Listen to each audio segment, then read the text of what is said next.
तो भी हम देख रहे हैं कि सी प्रोग्रामिंग लैंग्वेज में फॉर लूप को कैसे इस्तेमाल करते हैं। देखिए, फॉर लूप का जो सिंटैक्स है वो ये है, फॉर लिखेंगे, टेस्ट, कंडीशन टेस्ट यहां बताएंगे, ये उसकी बॉडी है, ठीक है। जो कंडीशन टेस्ट हम यहां बताएंगे, उस कंडीशन टेस्ट के मुताबिक जो इस बॉडी में लिखा हुआ होगा कोड, उसको ये परफॉर्म करेगा। अब इसको 3 तरह के हमें आर्ग्यूमेंट देने पड़ते हैं। कितने तरह के? पहला, स्टार्टिंग पोजीशन कि ये लूप कहां से शुरू होगा। दूसरा, कहां पर खत्म होगा, एंड पोजीशन। तीसरा, आइटरेटर, क्या? रिपीट करने वाला, कि जो स्टार्ट लेगा और जो एंड पे जाएगा उसके बीच में कितनी बार प्लस करेगा, मल्टीप्लाई करेगा, डिवाइड करेगा, माइनस करेगा। मतलब कुछ तरह से थोड़ा सा समझने की कोशिश करते हैं। देखिए, हम यहां पे इनिशियल पॉइंट पे इसको कहते हैं कि integer x is equal to 1। ये हमने इसकी स्टार्टिंग पोजीशन बताई लूप की, कि ये लूप x की वैल्यू 1 से शुरू होगा। तो भाई कहां तक जाएगा? x less than equal to 10, ये इसकी स्टॉप पोजीशन बताई। 10 तक काउंट करेगा, 1 से स्टार्ट करेगा, 10 तक काउंट करेगा। भाई अब बस 1 से लेके 10 तक काउंट करने के कितने तरीके हो सकते हैं? पहला तरीका 1 प्लस 1, दूसरा तरीका 1 प्लस 2, तीसरा तरीका 2, हाँ 2 प्लस 2, तीसरा तरीका 1 प्लस 3, चौथा तरीका 1 प्लस 4, पांचवा तरीका 1 प्लस 5, छठा तरीका 1 प्लस 6, सातवां 1 प्लस 8, 1 प्लस 9 और 1 प्लस 10। ये 10 तरीके हैं, इनमें से कौन से तरीके से चलना चाह रहे हैं आप? हमने कहा एक एक करके। तो हमने यहां पे लिखा x plus plus. x plus plus का मतलब है ये एक यूनरी ऑपरेटर है जो x की वैल्यू में हर दफा 1 प्लस करेगा। सही है? ये आपने इसका स्ट्रक्चर बनाया है। अब अगर इस स्ट्रक्चर का लूप आपको मिलता है जिसकी स्टार्टिंग पोजीशन x या कोई भी वेरिएबल स्टार्टिंग 1 से ले रहा है और एंडिंग पोजीशन 10 है, और वो आखिर तक पहुंचने में 1 प्लस करेगा, तो इसका मतलब ये लूप 10 टाइम्स परफॉर्म करेगा। कितने टाइम? और आसान उर्दू में 10 दफा चलेगा। 10 दफा चलेगा तो हमें कैसे पता चलेगा? अभी भले कंपाइल कर दो, सक्सेस हो रहा है, आउटपुट कुछ भी नहीं आएगा। आउटपुट वो चीज होगी जो इसकी बॉडी में लिखी जाएगी। जैसे कि ये लूप एक जूसर मशीन है। क्या है? थोड़ी डिजिटल मशीन है। आपने इसके अंदर कहा है कि 10 राउंड करने हैं इस मिक्सर को या जूसर मशीन को। ये आपने सेट कर दिया। ये जूसर 10 दफा चलेगा। 10 दफा चलेगा। जब मिक्सर में कुछ डाला ही नहीं है तो वो किसी चीज को चॉप ही नहीं कर पाएगा। और ये जो बॉडी है, ये समझ लें उस मिक्सर का जग है। इसमें जो कोड आप लिखेंगे वो 10 टाइम परफॉर्म होगा। अगर आपने जग के अंदर सेब डाला, सेब को 10 दफा घुमाएगा। आम डाला तो आम को 10 दफा घुमाएगा। चेरी डाली, आलू डाले, टमाटर डाला, जो भी डालेंगे उसको घुमाएगा। लेकिन जब डाल ही नहीं रहे तो घूमता रहेगा वो। आउटपुट कुछ आएगा? कुछ भी आउटपुट नहीं है। इस तरह अभी भी इस लूप का कोई आउटपुट नहीं है। अब आउटपुट हम क्या चाह रहे हैं? मिसाल के तौर पे हम ये चाह रहे हैं कि हमारा नाम, अब ये कोई मिक्सर तो है नहीं, ये तो कोई डेटा कोई दिखाएगा। हमने कहा हमारा नाम 10 दफा दिखा देगा। तो उसके लिए प्रिंट एफ की कमांड हमने इसकी बॉडी में लिखी। सपोज टू भी हमने यहाँ पे लिख दिया महक, और साक्षी लिख दिया आगे, मुजम्मिल लिख दिया इसके आगे।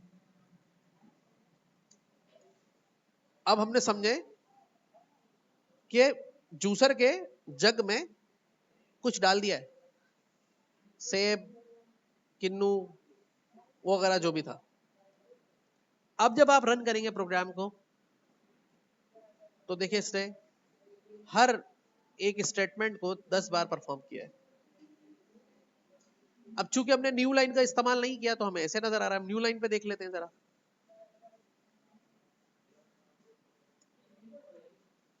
एक बैकस्लैश n लगा दिया, सही है। तो इसने कितनी बार लिख दिया? 10 बार लिख दिया। तो हमारा क्या बच गया? टाइम भी बच गया और कोड भी बच गया।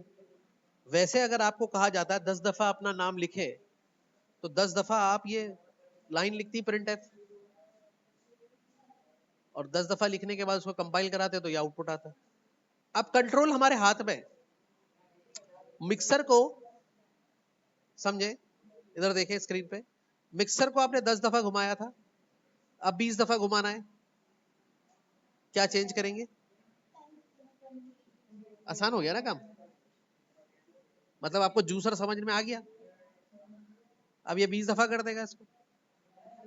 अब 20 क्या 200 दफा करा ले, 300 दफा, 400 दफा, 4000 दफा, 8000 दफा, 12000 दफा, ये रिपीट करता रहेगा। इसको क्या फर्क पड़ता है? तो इस तरह हमारी 3 चीजें बच रही हैं। एक टाइम, दूसरा कोड, तीसरा फाइल का साइज भी कम रहेगा। फाइल का साइज कम रहेगा। समझ में आया लूप? अच्छा, जो भी स्टेटमेंट इससे परफॉर्म करवानी है उसको हम लिखेंगे इसकी बॉडी के अंदर। बॉडी के बाहर जो लिखेंगे उसको ये नहीं परफॉर्म करेगा, वो तो डायरेक्टली मेन प्रोग्राम में लिखेगा जैसे इफ कंडीशन में हो रहा था। अच्छा, अब फॉर एग्जांपल आप ये चाह रहे हैं कि 1 से लेके 20 तक की गिनती भी लिख दे। 1 से लेके 20 तक की गिनती भी लिख दे। अब देखो इसमें देखा जाए तो सिर्फ एक ऐसा ही वेरिएबल है x जिसकी वैल्यू अपडेट हो रही है हर दफा में। तो हम x की वैल्यू का आउटपुट ले लेते हैं। कैसे? अगर शुरू में लेना है तो %d लगा देते हैं यहाँ पे डॉट, और x की वैल्यू का आउटपुट यहाँ x पे ले लेते हैं जैसे वेरिएबल का आउटपुट लेते हैं। तो x की वैल्यू भी प्रिंट हो गई और आप जो स्टेटमेंट कह रहे थे वो भी प्रिंट हो गई। सही है।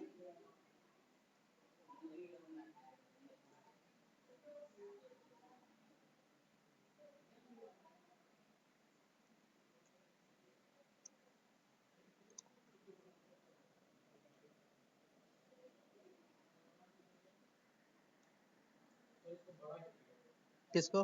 Alter enter? Enter, alter are.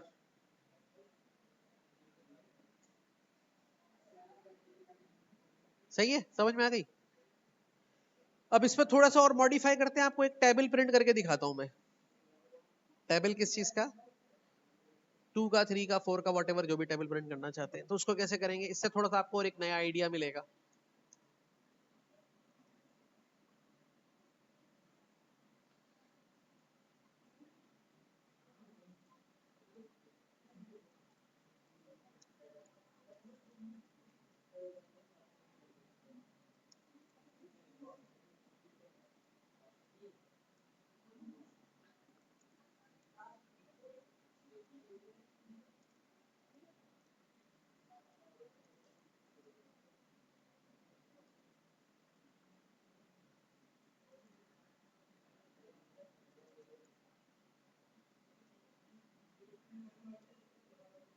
Okay, अब देखिए कैसे करेंगे हम इस कोड को।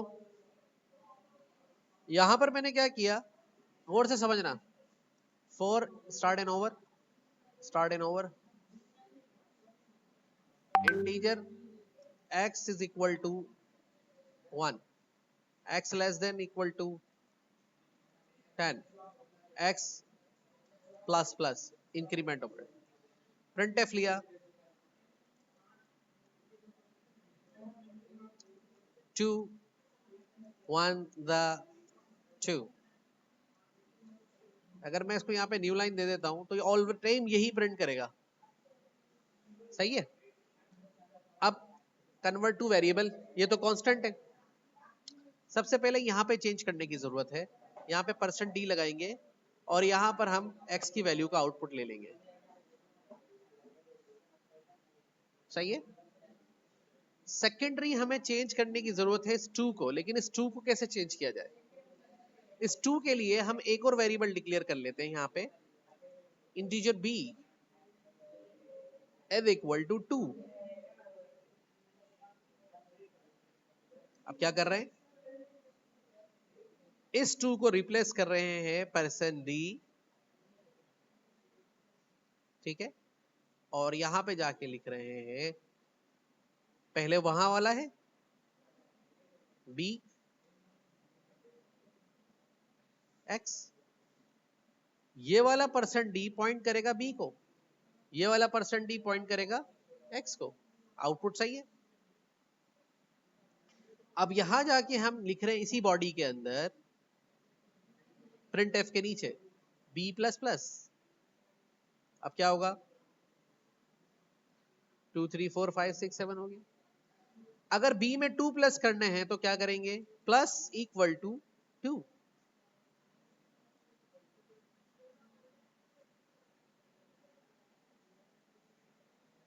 वो तो सही गया, लेकिन डायरेक्शन गलत हो गई। तो ये वाला %d हटा के 2 लिख देते हैं और यहां पर जाके लगा देते हैं %d, और पहला %d पॉइंट करेगा x को, तो यहां से x को हटा के यहां कर देते हैं b।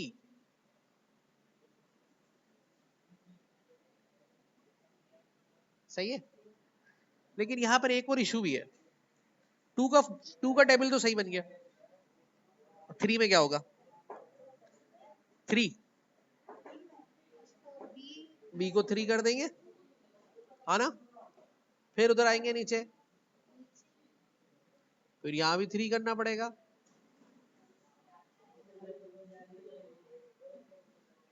और फिर यहां भी 3 करना पड़ेगा।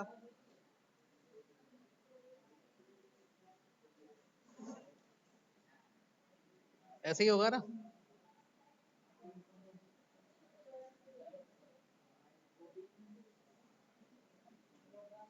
तो देखिए, हम लूप के अंदर किसी वैल्यू को इंक्रीमेंट भी करा सकते हैं। मेरा बताने का मकसद ये है, अभी आपने क्या करना है, लूप चलाना सीखना है। लूप चलता कैसे, उसके अंदर ऐसे आउटपुट्स लेना सीखें ताकि आपकी थोड़ी ग्रिप हो जाए लूप के ऊपर। इससे रिलेटेड कुछ बने हुए प्रोग्राम दूंगा, उसको बैठ के आप परफॉर्म करें।